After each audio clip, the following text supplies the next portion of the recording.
tous, c'est Fanny, j'espère que votre poney va bien.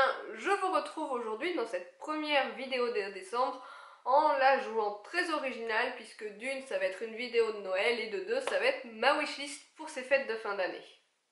Bon, cette année je ne me suis franchement pas très emballée parce que dans ma famille nous ne sommes pas du genre à offrir de cadeaux, enfin je ne reçois pas de cadeaux de ma famille mais plutôt une enveloppe avec laquelle soit je m'offre ce qui m'aurait fait plaisir à Noël, soit je mets de l'argent de côté. J'avoue que je mets rarement de l'argent de côté, mais cette année avec mon chéri on a décidé de rejoindre notre famille dans le sud de la France pour ces fêtes de fin d'année. Ça fait 3 ans que nous passons Noël seuls tous les deux et du coup cette année on a dit bon bah on va faire l'effort de descendre, ça fait quand même des frais, je vais pas vous le cacher, donc il y a de grandes chances que cette enveloppe me serve à payer frais d'essence et frais de péage, etc., etc. Quoi qu'il en soit, j'ai quand même fait l'effort de trouver 2-3 choses qui me feraient plaisir à Noël. J'ai eu un petit peu de mal parce que je vais pas vous cacher que j'ai cherché à être raisonnable, mais bon. Je vais vous montrer ça tout de suite en vous mettant les photos à ce niveau-là et on peut commencer avec le premier cadeau que j'aimerais recevoir. Au début, j'avais dit cette année, rien pour l'équitation, rien pour le cheval, vous verrez ensuite que j'ai vite changé d'avis, mais j'ai une liste considérable de palettes de maquillage que je voudrais pour Noël. Je suis une grosse fanat de maquillage, mais surtout de palettes pour les yeux, et bien que je me sois débarrassée de quelques éléments, il y a quelques collections pour lesquelles je suis complètement à la ramasse, complètement à la bourre. Il y a par exemple toutes les dernières palettes de Zoeva qui sont sorties depuis au moins un an et demi, que je n'ai pas acheté. Il y en a au moins 8. Mais celle que j'aimerais recevoir par-dessus tout, et je vous mets donc la photo ici, c'est la White Chocolate Bar de chez Too Faced, puisque j'ai toutes celles d'avant et que je trouve sympa de continuer cette petite collection qui est quand même très Christmas, si vous voyez ce que je veux dire. Le deuxième élément, un peu fille, un peu mode, mais quand même que j'ai été chercher dans une boutique d'équitation, c'est pas ma faute, c'est pas moi. C'est un sac à main et j'aimerais un nouveau sac à main dans des tons noirs et marron. Et celui de chez Equestrian Shop, c'est ça que je vous mets en photo ici. Alors j'ai aucune idée du nom du modèle. Moi je trouve que ça me fait penser au Longchamp qui était à la mode il y a une dizaine d'années de ça. Avec le petit mort, ça fait tout son effet. Et mon chéri me dit mais c'est encore un truc de cavalier. Oui mais en même temps, voilà, que ce soit au travail, que ce soit au cheval, j'existe au cheval. Voilà, donc vous allez voir dans la suite de ma wishlist que finalement, je voulais pas des choses de poney, mais voilà.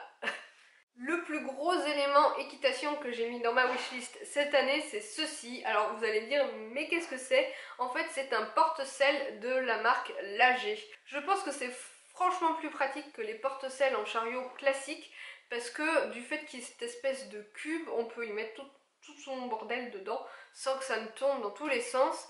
Et dans ma nouvelle sellerie, enfin dans la sellerie des écuries où je suis, on n'a ni porte-selle ni porte-bride et je pense que ce petit truc là va franchement me changer la vie. Je peux y glisser mon casque, mes protections, éventuellement mon matériel de ponçage, bien sûr ma selle par-dessus. Bref, je trouve ce petit cube en quelque sorte franchement très pratique avec sa poignée et ses roues. Donc voilà, ça fait partie de ma wishlist et il y a tout plein de couleurs, mais celle que je préfère c'est soit le marron, soit le noir. Ensuite, qui dit Noël dit hiver, et cet hiver, j'avoue que Élion est de nouveau dans un pré où l'entrée est boueuse. Ce n'était plus le cas dans ma pension précédente, c'était franchement trop bien. Mais là, j'avoue que dès qu'il pleut, il y a une grosse flaque à l'entrée du pré. Et autant pour le cheval que pour aller promener le chien le matin, j'aimerais des bottes, enfin des bottines fourrées qui soient imperméables. Et du coup j'ai trouvé cette paire de bottines là sur Kramer, j'aime beaucoup. Alors elles existent en mocha, couleur mocha qui est une couleur un peu plus caramel. J'aurais préféré cette couleur là, mais en taille 36 elle n'y est qu'en beige. Donc beige moi ça me va bien et je les trouve plutôt jolies, ça reste dans mes couleurs. Pour rester ensuite dans la tenue d'hiver, j'avoue que cette année j'aime beaucoup le pantalon de chez Decathlon. J'ai aucune idée du nom qu'il a, vous savez celui qui est en forme, enfin qui est en matière imperméable et doublé polaire dedans.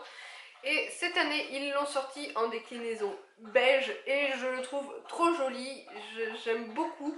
Ça reste encore une fois dans mes couleurs et je pense que c'est tout à fait approprié autant à l'hiver qu'à la Charente-Maritime. Ensuite, à chaque fois que je vais aux écuries avec une envie de monter à cheval, ça n'arrive pas souvent, j'amène un nouveau tapis de selle, de nouvelles bandes, etc., etc. Et je me suis dit que ce serait pas mal d'avoir un sac pour ceci. J'ai repéré ce sac là, donc sac de sport tout simple chez Kramer, vraiment dans le but d'éviter d'en avoir plein les bras à chaque fois que je vais aux écuries. Et pour terminer, mais ça c'est dans le cas où le vrai Père Noël venait passer par ici, parce que je ne pense pas que j'aurai ça cette année, ni même un jour, à un moment donné, j'aimerais recevoir un jour en cadeau une GoPro, mais pas la GoPro classique, la petite GoPro, la session, c'est ça. Alors à la base j'avais repéré la session 4 qui est franchement moins chère que la session 5 que je vous ai mis en photo, mais elle est tout simplement plus distribuée, plus produite, plus vendue, et le seul moyen de se la procurer c'est de l'avoir d'occasion, et je sais pas si c'est trop, hein. Mais la petite session 5 est très chère, donc c'est même pas possible d'avoir ce cadeau-là à Noël à un moment donné. Elle est très chère, mais elle a le stabilisateur, elle est petite, bref, ce serait franchement l'idéal pour pouvoir commencer à faire des vidéos embarquées, mais je ne pense pas que ce sera pour tout de suite, je suis désolée. Voilà tout le monde, j'espère que cette vidéo vous aura plu. N'hésitez pas à me mettre dans les commentaires quel est le cadeau que vous aimeriez recevoir cette année, même si c'est complètement farfelu. Moi forcément, il y a des choses que j'aimerais recevoir cette année, une nouvelle bonne selle, une nouvelle voiture, un vent pour transporter Lyon, des trucs comme ça, des trucs complètement irréalisables, mais j'ai décidé quand même dans cette vidéo de rester raisonnable tout simplement. Je fais plein de papouilles à votre poney et je vous dis à très bientôt pour une prochaine vidéo.